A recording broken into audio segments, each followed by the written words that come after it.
उसने नारियल खाट के पाए से लगाकर रख दिया और हीरा के घर की ओर चला। शोभा का घर भी उधर ही था। दोनों अपने अपने द्वार पर लेटे हुए थे। काफ़ी अंधेरा था। होरी पर उनमें से किसी की निगाह नहीं पड़ी। दोनों में कुछ बातें हो रही थी। होरी ठिठक गया और उनकी बातें सुनने लगा। ऐसा आदमी कहाँ है जो अपनी चर्चा सुनकर टाल जाए।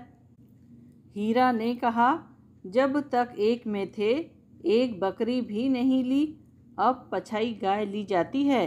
भाई का हक मारकर किसी को फलते फूलते नहीं देखा। शोभा बोला, यह तुम अन्याय कर रहे हो हीरा। भैया ने एक एक पैसे का हिसाब दे दिया था।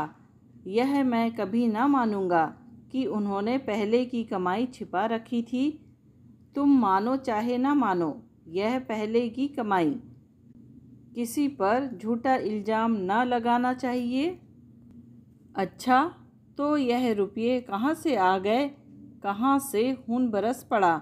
उतने ही खेत तो हमारे पास भी हैं, उतनी ही उपज हमारी भी है। फिर क्यों हमारे पास कफन को कौड़ी नहीं और उनके घर नई गाय आती है? उधार लाए होंगे। भोला उधार देने वाला आदमी नहीं है। कुछ भी हो, गाय है बड़ी सुंदर। गोबर लिए जाता था तो मैंने रास्ते में देखा। बेईमानी का धन जैसे आता है वैसे ही जाता है। भगवान चाहेंगे तो बहुत दिन गाय घर में ना रहेगी। होरी से और ना सुना गया। वह बीती बातों को बिसारकर अपने हृदय में स्नेह और सौहार्द भरे भाइयों के पास आया था। इस आघात ने जैसे उसके हृदय में छेद कर दिया और वह रस भाव उसमें किसी तरह नहीं टिक रहा था।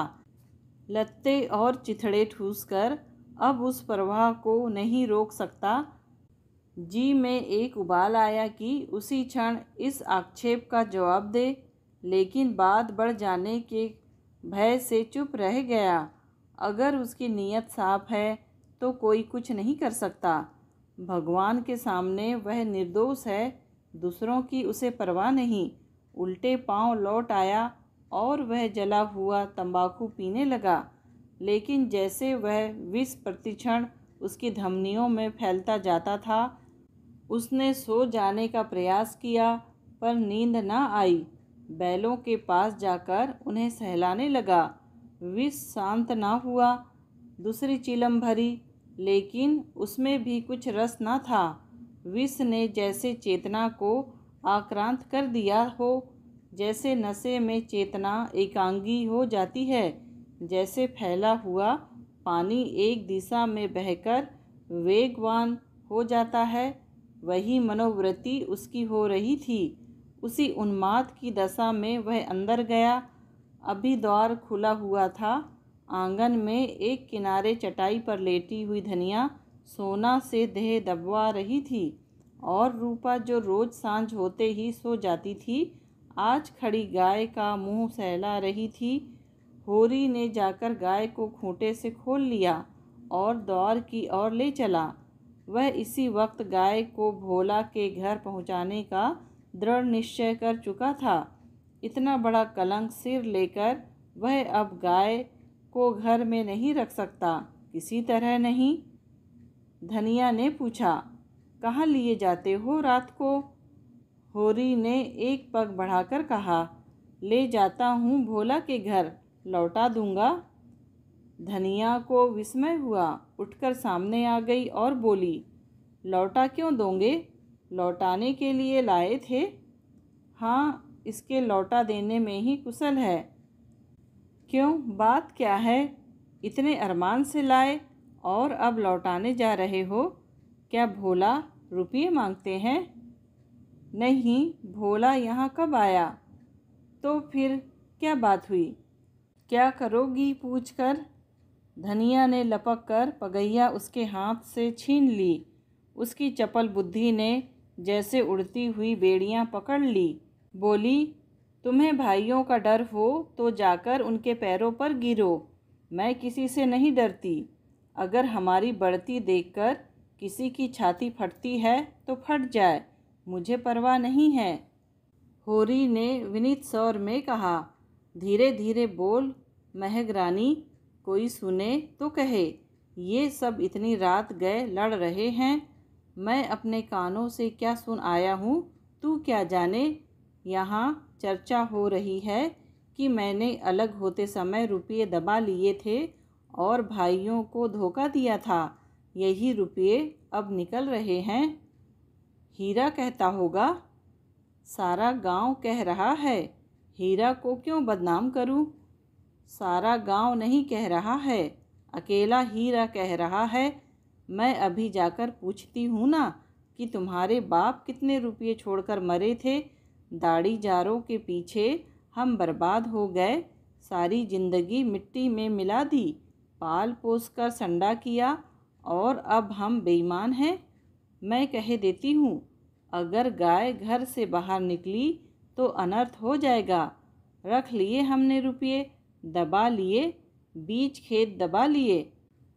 डंके की चोट कहती हूँ, मैंने हंडे भर असरफियाँ छिपा ली।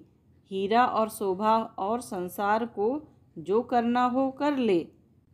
क्यों ना रुपये रख लें। दो दो संडों का ब्याह नहीं किया, गौना नहीं किया। होरी सिट पिटा गया। धनिया ने उसके हाथ से पगैया छीन ली और गाय को खूंटे से बांधकर द्वार की ओर चली। होरी ने उसे पकड़ना चाहा पर वह बाहर जा चुकी थी। वही सिर थाम कर बैठ गया। बाहर उसे पकड़ने की चेष्टा करके वह कोई नाटक नहीं दिखाना चाहता था। धनिया के क्रोध को खूब जानता था। बिगड़ती है तो चंडी हो जाती है, मारो काटो सुनेगी नहीं। लेकिन हीरा भी एक गुस्सेवर है, कहीं हाथ चला दे तो परले ही हो जाए। नहीं, हीरा इतना मूर्ख नहीं है। मैंने कहाँ से कहाँ यह आग लगा दी। उसे अपने आप पर क्रोध लगा। बात मन में रख लेता तो क्यों यह टंटा खड़ा होता। सहसा धनिया का कर्कश स्वर कान में आया। हीरा की गरज भी सुन पड़ी। फिर पुन्नी की पैनी पीक भी कानों में चुभी। सहसा उसे गोबर की याद आई। बाहर लपककर उसकी खाट देखी, गोबर वहाँ न था। गजब हो गया, गोबर भी वहाँ पहुँच गया। अब कुशल नहीं, उसका नया खून है, ना जाने क्या कर बैठे। लेकिन होरी वहाँ कैसे जाए। हीरा कहेगा, आप तो बोलते नहीं, जाकर इस डाइन को लड़ाने के लिए भेज दिया। कोलाहल प्रतिक्षण प्रचंड होता जाता था। सारे गांव में जाग पड़ गई। मालूम होता था कहीं आग लग गई है और लोग खाट से उठ उठकर बुझाने दौड़े जा रहे हैं।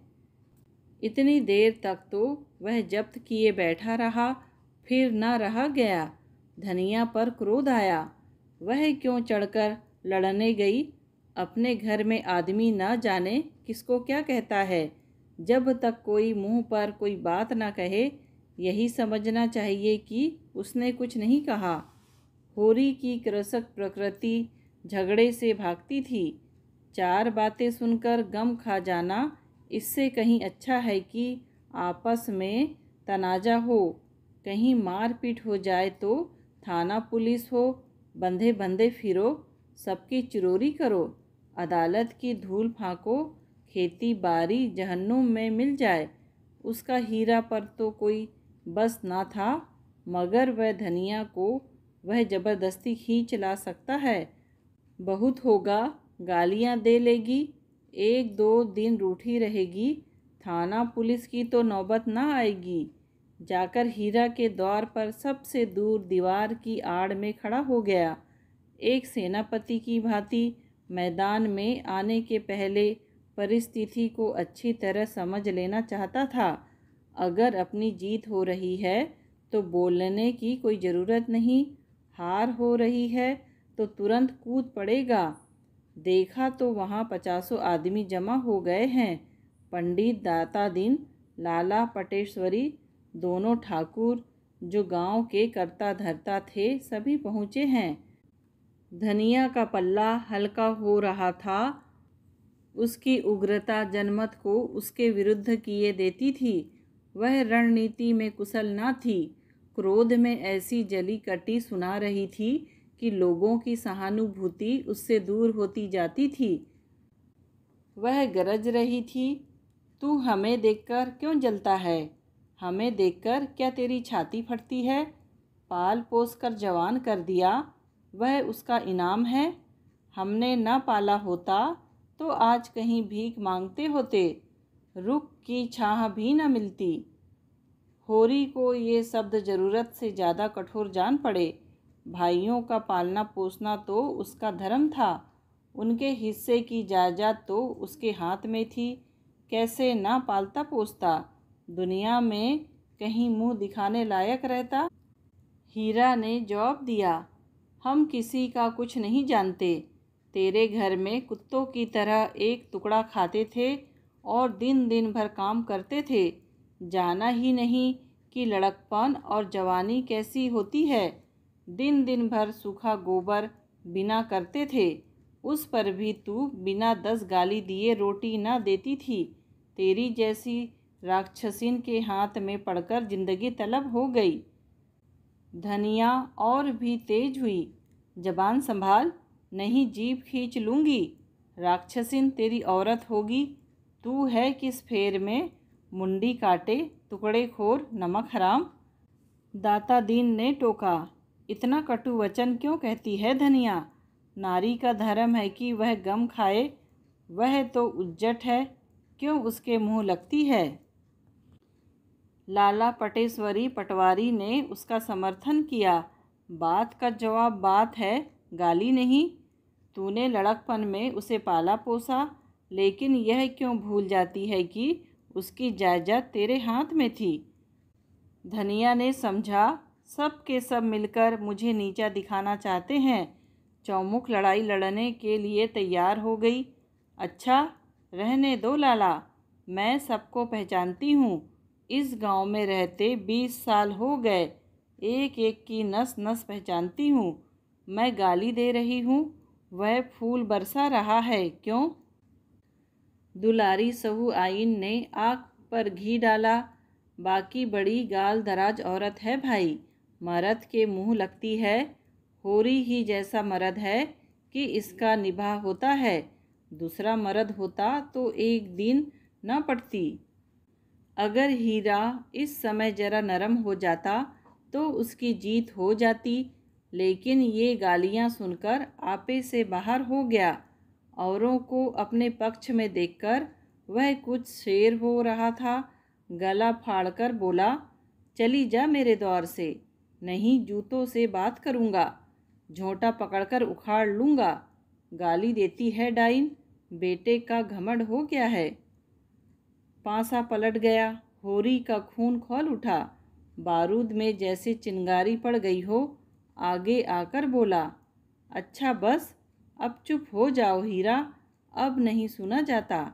मैं इस औरत को क्या कहूँ? जब मेरी पीठ में धूल लगती है तो इसी के कारण, ना जाने क्यों इससे चुप नहीं रहा जाता। चारों ओर से हीरा पर बौछार पड़ने लगी। दाता दिन ने निर्लज्ज कहा, पटेश्वरी ने गुंडा बताया, झिंगूरी सिंह ने शैतान की उपाधि दी, दुलारी सहू आइन ने कपूत कहा। एक उद्दंड शब्द ने धनिया का पल्ला हल्का कर दिया था। दूसरे उग्र शब्द ने हीरा को गच्चे में डाल दिया। उस पर होरी के संयत वाक्य ने रही सही कसर भी पूरी कर दी।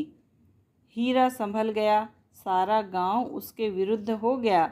अब चुप रहने में ही उसकी कुशल है। क्रोध के नशे में भी इतना होश उसे बाकी था। धनिया का कलेजा दूना हो गया। होरी से बोली, सुन लो कान खोल के, भाइयों के लिए मरते हो। ये भाई हैं, ऐसे भाई का मुंह न देखे। यह मुझे जूतों से मारेगा, खिला पिला। होरी ने डांटा, फिर क्यों बकबक करने लगी तू? घर क्यों नहीं जाती? धनिया जमीन पर बैठ गई और आर्त स्वर में बोली, अब तो इसके जूते खा के जाऊंगी। जरा इसकी मर्दूमी देख लूं, कहाँ है गोबर? अब किस दिन काम आएगा? तू देख रहा है बेटा, तेरी माँ को जूते मारे जा रहे हैं। यूं विलाप करके उसने अपने क्रोध के साथ होरी के क्रोध को भी क्रियाशील बना डाला। आग को फूंक फूंक कर उसमें ज्वाला पैदा कर दी। हीरा पराजित सा पीछे हट गया। पुन्नी उसका हाथ पकड़कर घर की ओर खींच रही थी। सहसा धनिया ने सिंहनी की भांति झपटकर हीरा को इतने जोर से धक्का दिया कि वह धम से गिर पड़ा और बोली, कहाँ जाता है? जूते मार, मार जूते, देखूं तेरी मर्दूमी। होरी ने दौड़कर उसका हाथ पकड़ लिया और घसीटता हुआ घर ले चला।